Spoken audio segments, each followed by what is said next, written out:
Aujourd'hui, nous parlons des voitures coréennes, de leur histoire et de leur qualité, mais avant de commencer, savez-vous combien il y a de constructeurs automobiles en Corée aujourd'hui?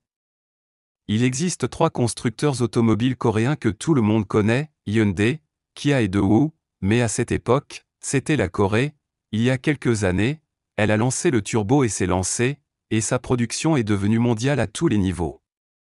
Et la Corée du Sud est désormais le 5e pays producteur de voitures au monde, avec une moyenne d'environ 4 millions de voitures par an.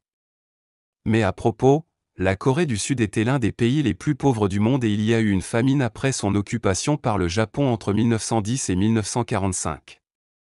Le revenu par habitant était inférieur à 100.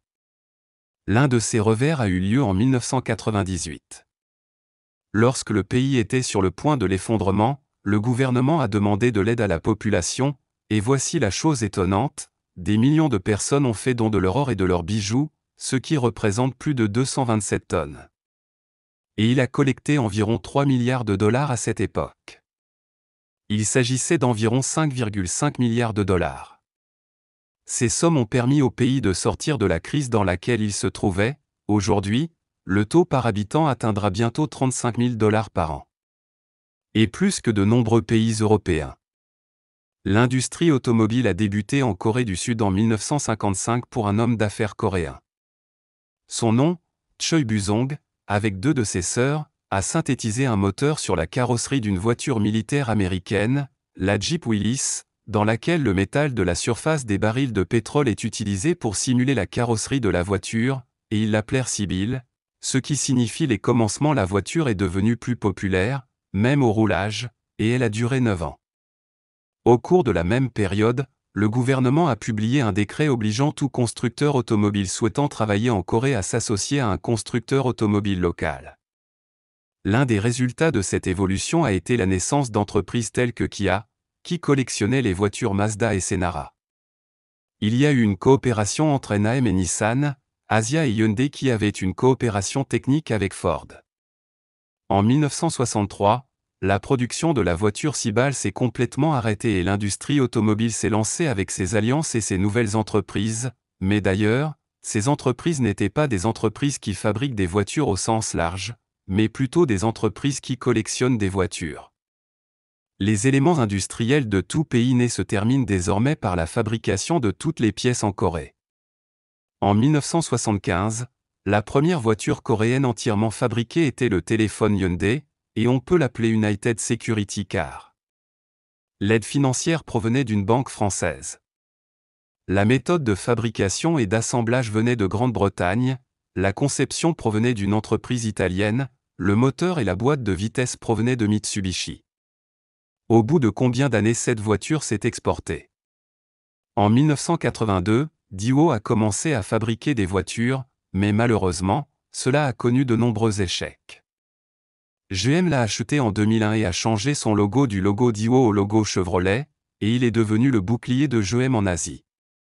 L'industrie automobile coréenne était normale, et ils ont toujours imité les autres ou utilisé d'autres dans la conception de leur voiture Hyundai. Au début, des milliers de personnes disaient comment fabriquer. Mais mettons un plan pour fabriquer avec qualité. Aujourd'hui, les voitures coréennes ont commencé à concurrencer, sur certains de leurs modèles, le luxe et la qualité des voitures allemandes, et comme je l'ai dit, la Corée est devenue la 5e usine automobile au monde.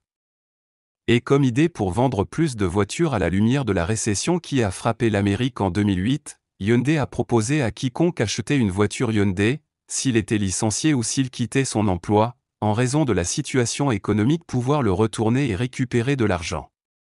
Prendre 1 000 dollars à l'époque est une question de vente d'idées, de diligence et de concession comme celle-ci, qui a remboursé ses dettes auprès des banques 3 ans avant son heure. C'est moi qui pose des questions sur la qualité du coréen. Il ne fait aucun doute qu'il est élevé et qu'il continue d'atteindre les Japonais et peut-être le dépasse. Si vous m'aviez posé cette question il y a 15 ans, la réponse aurait été « Prenez une japonaise », mais si vous remontez dans ma mémoire jusqu'en 2010, on voit rarement une voiture coréenne qui a 8 ou 10 ans, mais c'est très possible que vous voyiez une voiture japonaise de 15 ou 20 ans marcher dans les rues. Dites-moi que le nombre était meilleur, la première Lexus et la 4e Toyota, et dans 6 entreprises japonaises dans les 10 premières entreprises. Kia et Hyundai sont arrivés en 22e et 23e place, et ceci est un rapport sur le nombre de pannes après 9 ans en 2022. Kia est arrivé en première et 3e place, Hyundai, donc je retire mieux mes mots japonais car Toyota et Lexus sont sur leur majesté aux 5e et 6e place, et après eux Mazda à la 12e place. C'est une question de qualité. La Corée est un pionnier de l'électronique. Pour savoir où ils sont arrivés, visitez n'importe quel showroom automobile coréen et découvrez les fonctionnalités intéressantes qui leur sont désormais disponibles, telles que la technologie radar et la technologie trouvée dans les voitures Kia dont nous parlerons avant dans le prochain épisode. Quant au luxe, il n'y a rien de mal.